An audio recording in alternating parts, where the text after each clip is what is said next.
Hello everyone शांति पाठशाला को मु आपण मानंकु स्वागत जनाउछि।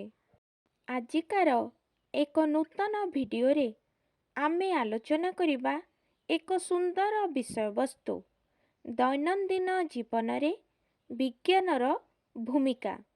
जदि एबे पर्यंत आपण चैनल को सब्सक्राइब करिनाहंती तेबे सर्वप्रथमे सब्सक्राइब करिनियंतु एवं पाखरे थिबा बेल आइकन टिको प्रेस करि दियंतु जहा द्वारा सर्वप्रथमे आपण वीडियो गुड़िकर नोटिफिकेशन पाई परिबे।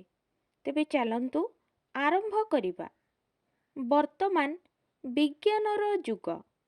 विज्ञानर प्रभाव आमर दैनंदिन जीवन रे एते प्रभाव पकाइछि जे ताकू बाद देई बंची रहिबा संभवपर नुहे। दिने जहाँ कल्पना करी हेउ नथिला आजी ताहा आधुनिक विज्ञान ओ प्रजुक्ति विद्यार प्रसार फलरे संभव होई पारुछि। प्रतिदिनर जीवनचर्या ठारू आरंभ करी सागर रे बुड़ीबा, आकाशरे उड़ीबा, शृंग आरोहण करिबा, महाशून्य रे बसती स्थापन करिबार चिंता सहजरे करी हेउछि। अत्याधुनिक जीवन शैली, शिक्षा, कृषि, चिकित्सा, गमनागमन सबु क्षेत्र रे विज्ञानर सफल रूपायन होई चलिछि। आग परी मनीष आउ भाग्य उपरे निर्भर करू नाही। एमिति कि टेस्ट ट्यूब रे पिला जन्म हेबार कार्य सफल भावे संपादन करी हेउछि।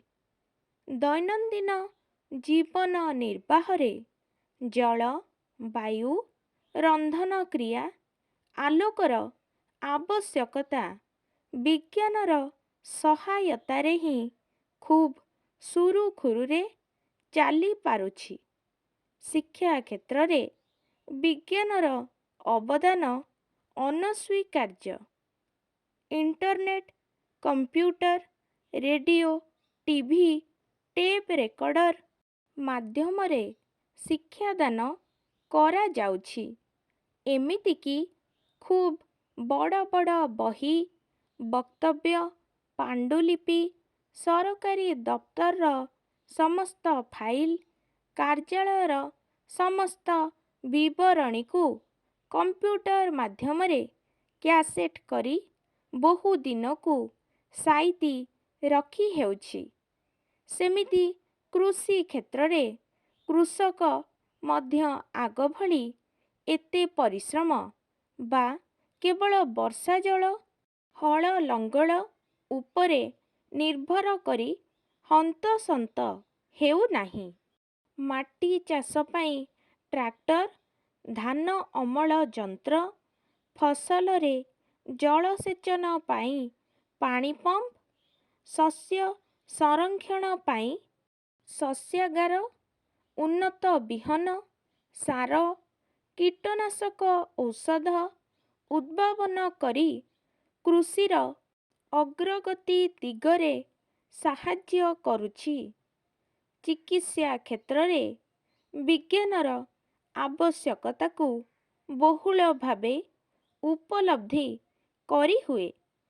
आधुनिक यंत्रपातिर उद्भावन जोगु रोग निर्णय करा जाई तार निराकरण करा जाई पारुछि। आभ्यंतरीण अंगर विकारग्रस्त स्थान रे प्रतिरोपण करा जाई मनीष को मृत्यु मुखरु फेराई आनी हेउछि। आधुनिक विज्ञानर सहायता रे बहु मूल्यवान औषध आविष्कार करा होई रोग निर्णय करा जाई पारुछि। ଗମନାଗମନ ଓ ଯୋଗାଯୋଗ କ୍ଷେତ୍ରରେ ବିଜ୍ଞାନର ସହାୟତାକୁ ଉପଲବ୍ଧି କରିହୁଏ। ଆଗେ ଦୂର ସ୍ଥାନକୁ ଯିବା ଆସିବା, ବେପାର ବାଣିଜ୍ୟ କରିବା ଅତୀବ କଷ୍ଟକର ଥିଲା।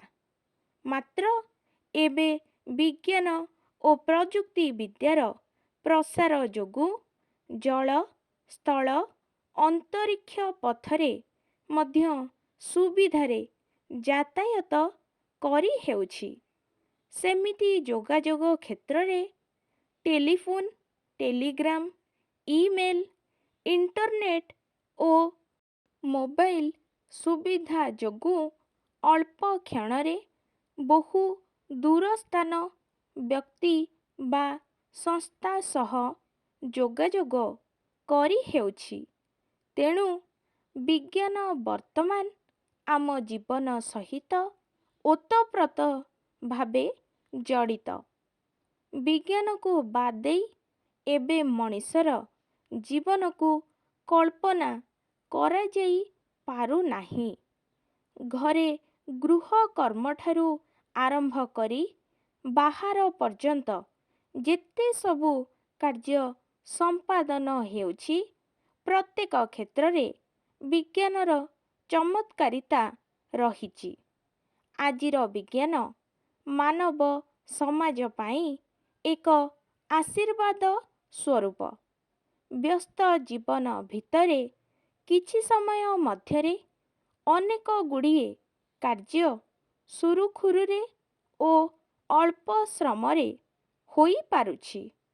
ବିଜ୍ଞାନ ଯୋଗୁଁ ହିଁ ମଣିଷ ଆଜି ବିକାଶ ପଥରେ ଦ୍ରୁତ ଆଗେଇ ଚାଲିଛି। ବିଜ୍ଞାନ ଏମିତି ମଣିଷ ପାଇଁ ସବୁବେଳେ ଆଶୀର୍ବାଦ ହୋଇ ରହୁ। ଆଜିକାର ଭିଡ଼ିଓଟି ଆପଣଙ୍କୁ କିପରି ଲାଗିଛି କମେଣ୍ଟ ମାଧ୍ୟମରେ ନିଶ୍ଚୟ ଜଣାଇବେ ଏବଂ ଲାଇକ୍, ସେୟାର, ସବସ୍କ୍ରାଇବ୍ କରିବାକୁ ଜମାରୁ ଭୁଲିବେନି। ଧନ୍ୟବାଦ।